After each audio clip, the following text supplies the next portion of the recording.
Salut chers fidèles abonnés de la chaîne Cliquez pour gagner. Dans cette vidéo, nous allons encore parler du projet Pi Network. Attention, nous allons parler de TapSwap, les dernières informations concernant le projet TapSwap. Si tu n'es pas encore un fidèle abonné, mon frère, ma soeur, tu rates beaucoup de choses.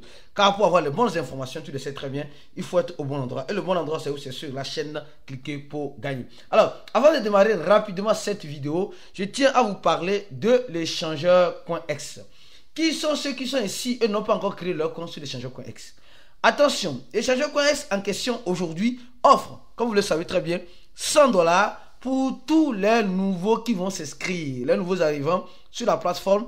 Et on vous explique comment vous pouvez sécuriser vos comptes, comment vous pouvez faire le KYC, comment vous pouvez faire le trading, comment vous faites le trading futur pour les débutants, invitez vos amis, les commissions, et aussi comment gagner des gains supplémentaires. Au même moment, ils ont lancé un service, comme vous êtes en train de le voir, au niveau du pre-market trading, qui te permet en quelque sorte de faire quoi? De pouvoir investir dans un projet avant que le projet ne soit populaire. Et là, en ce sens-là, il y a des exemplaires. Ici, quand vous appuyez sur marché, ici, vous allez voir détail du projet. Le projet Pré-Nil. Pré-Nil, comme vous êtes en train de le voir, il y a le prix. D'abord, les gens peuvent se vendre entre eux. Et le dernier prix était de 83, oui, 84, disons, un peu plus de 80 centaves de dollars, d'accord? Et le volume accumulé est de 24 000 $. Et le montant en pré-Nil est de 16 000 pré-Nil. Et nous sommes en train de voir combien ont été bloqués avec les USDT. Donc les gars, c'est intéressant. Souvent, on cherche des projets dans lesquels on souhaiterait se lancer, mais ces projets-là ne sont pas encore connus du grand public. CoinEx t'offre cette opportunité pour que tu puisses mieux voir. Et au même moment, parlant de CoinEx, je tiens juste à vous rappeler, CoinEx a sa propre crypto-monnaie qu'on appelle le CET, d'accord? Qui est l'échangeur de la monnaie de la plateforme CoinEx, en quelque sorte. Donc, ne négligez pas cette monnaie des échangeurs, surtout de CoinEx qui est CET. Ne négligez pas. Sinon, en fin de compte, vous serez négligé. Si tu n'as pas encore créé ton compte sur l'échangeur CoinEx, clique sur le premier lien sur la vidéo pour avoir des avantages exclusifs.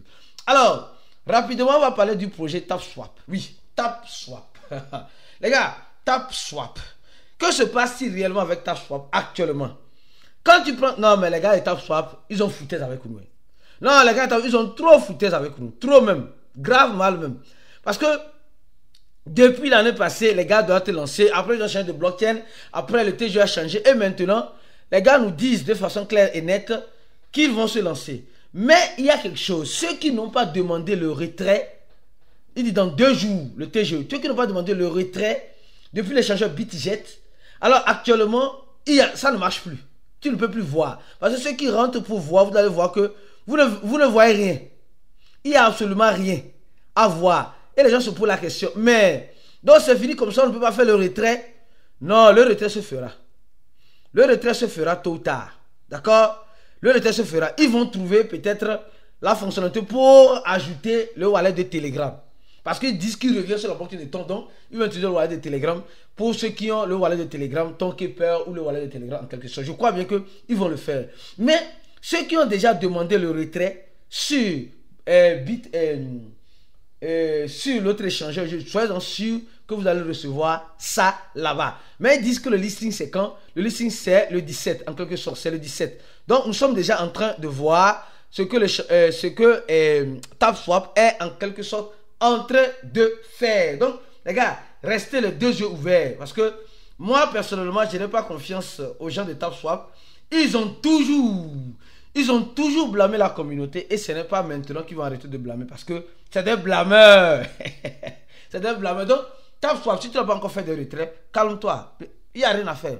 Comme le dit un président, tu vas en souffrir. Tu ne peux malheureusement rien faire. Malheureusement, tu ne pourras rien faire. D'accord? Alors, ça c'est concernant TapSwap. Alors, concernant le projet Zo, j'ai déjà parlé dans cette vidéo. Les gars, nous allons faire des séries de vidéos. Attention. Nous allons faire des séries de vidéos sur le projet Pi. Et on ne force personne à regarder ces vidéos-là. Non, non, tu n'es pas obligé. Tu peux voir les zapper. Tu peux voir les zapper. Il n'y a pas de souci. Mais ceux qui regarderont comprendront mieux. Et ne seront plus trop amadoués. Parce que cette vidéo qu'on a faite, déjà, les gens disent non. Non, non. Les gars, c'est un peu une affaire de non. C'est une affaire. Est-ce que Pi, l'équipe de Pi a dit ça, on n'a pas dit ça. Ils ont dit, ils n'ont pas dit. Et s'ils ont dit, non, parlez-nous de... Je vais parler de tout. Prenez votre mal en patience. Il n'y a pas de problème. Je ne suis pas pressé. Je ne suis pas pressé. Alors, la suite de la vidéo, c'est quoi? Je m'étais arrêté ici. Maintenant, revenons sur Pi. Je m'étais arrêté ici. Alors, on dit, c'est l'équipe de qui parle. Hein. C'est l'équipe de qui, ce n'est pas moi qui parle. On dit, dans notre cadre, dans notre effort de continuer à protéger les utilisateurs, c'est-à-dire les pionniers, le nom de Pi, nous voulons protéger la marque Pi en quelque sorte. Nous voulons une fois de plus faire comprendre aux utilisateurs actuels le potentiel et au grand public les points importants suivants. Aujourd'hui, nous allons faire encore, comme vous le savez très bien, les conférences encore sur Pi dans notre channel. Le channel de Cliquez pour gagner sera en description de la vidéo. Les gars, venez nous rejoindre rapidement là-bas. Et je prends une occasion pour ceux qui veulent se former. Les gars, la formation est importante. Tu ne veux pas te former, l'heure malheureusement serait lui par toi. Alors, je continue. On dit, l'équipe de Pi, Corps, n'a jamais autorisé une personne ou une organisation à prendre de telles mesures suivantes. De telles mesures ci-dessus. Donc les gens viennent dire non, on a vu dans le code que le prix de Pi, l'équipe de Pi n'a dit, elle n'a autorisé à personne de mettre le prix à quelque part. Tu as compris?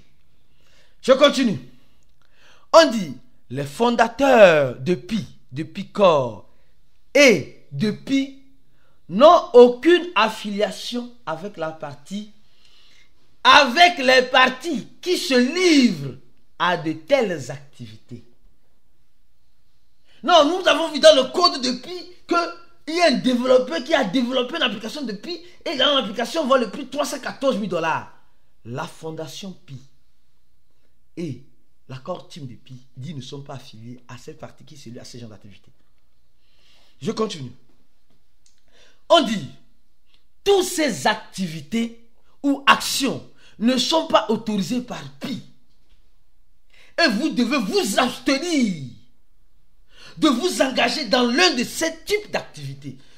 L'équipe de Pi nous dit officiellement que toi qui regardes cette vidéo-là, il faut t'abstenir à ces genres d'activités qui ne sont pas autorisées ou légalisées, qui viennent des réseaux sociaux de Pi. Si Pi a fait un partenariat, elle le dira. C'est tout. Elle le dira. Je peux continuer? Je continue. Il est également important de noter. Non, j'ai sauté. Pardon. On dit, les pionniers et le grand public sont informés de toutes les activités qui ne sont pas officielles, décrites et promues sur le site. Donc il dit, si tu veux voir les choses claires et nettes, c'est sur le site, sur le canal officiel, sur le compte X. C'est moi, je prends plus d'informations sur le compte X, d'accord? Alors, je continue. Il est également noté qu'un facteur discriminant pour les activités autorisées de Pi est que les vraies activités autorisées par Pi et par les personnes associées ne vous demanderont pas de l'argent. Si Pi fait quelque chose, ils ne vont pas vous demander de l'argent. Si ça vient de bien sûr, c'est ce qu'ils sont en train de dire. Vous allez participer sans payer. Ils disent, si vous décidez de participer à ces genres d'activités non autorisées, décrites ci-dessous, vous le faites à vos propres risques. Ça là, Pi, merci. À vos propres risques. Les gens qui vont dans les foires, qui dépensent des Pi, les gens qui non, moi je fais ça, c'est à vos propres risques. C'est à vos propres risques. Alors, et puis nous dit, depuis le début de Pi, notre principe est que Pi ne nécessite de monnaie fiduciaire et accessible à tous ceux qui participent à l'exploitation, c'est-à-dire au mining. Il n'y a jamais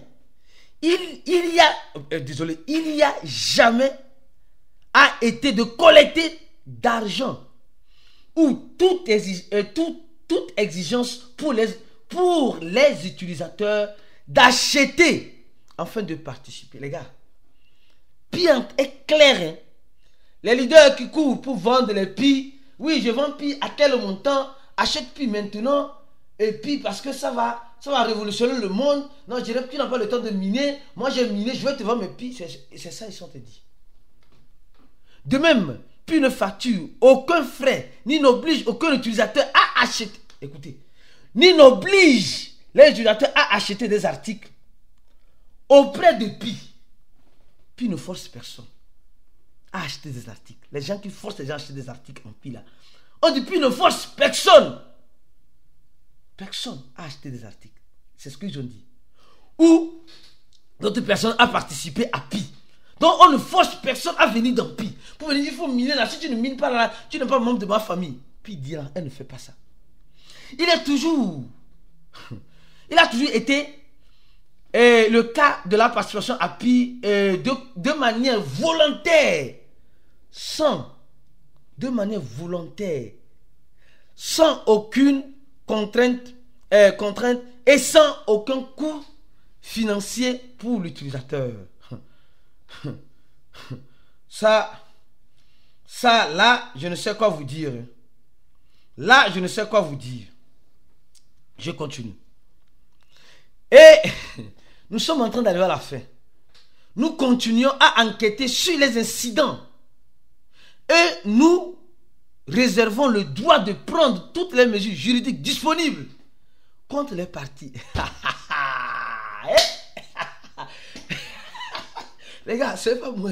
Puis dit, nous continuons d'enquêter sur les incendies. C'est-à-dire, les choses qui vont dénigrer l'image de Pi dans sa communauté. Les gens qui ont vendu du rêve de Pi dans leur communauté. Et de prendre des mesures juridiques disponibles contre les partis organisant ces genres d'activités non autorisées et illégales pour protéger Pi et sa réputation. Donc, eux veulent protéger leur réputation. Donc, si quelqu'un t'a dit Pi est à $314 et puis vient sortir et tu vas convoquer Pi, Pi va convoquer les gens qui t'ont dit cela. C'est comme cela. C'est comme cela. Je ne sais pas si je me fais comprendre. Et au même moment, ils ont traduit. Et de la traduction de ces gens est automatique sur le site version anglaise. Et ils ont fait la traduction en chinois. En chinois parce que c'est beaucoup en Chine, dans le continent asiatique. En coréen. Ah oui. Les gens qui vendent des trucs en indonésien et en vietnamien. C'est parce qu'ils ont su que c'est là-bas que beaucoup de mauvaises informations circulent et nos frères africains viennent prendre dit en Chine, en Japon, je ne sais pas quoi où. C'est à cause qu'ils ont fait cette traduction-là. Pi n'a pas l'habitude de faire ça. Si elle fait ça, c'est parce qu'elle a des raisons de le faire. Donc mon frère, ma soeur, reste focus sur la chaîne. Les d'autres vidéos viendront. On se dit à la prochaine vidéo, comme tu le sais très bien. Ciao pour d'autres vidéos comme celle-ci.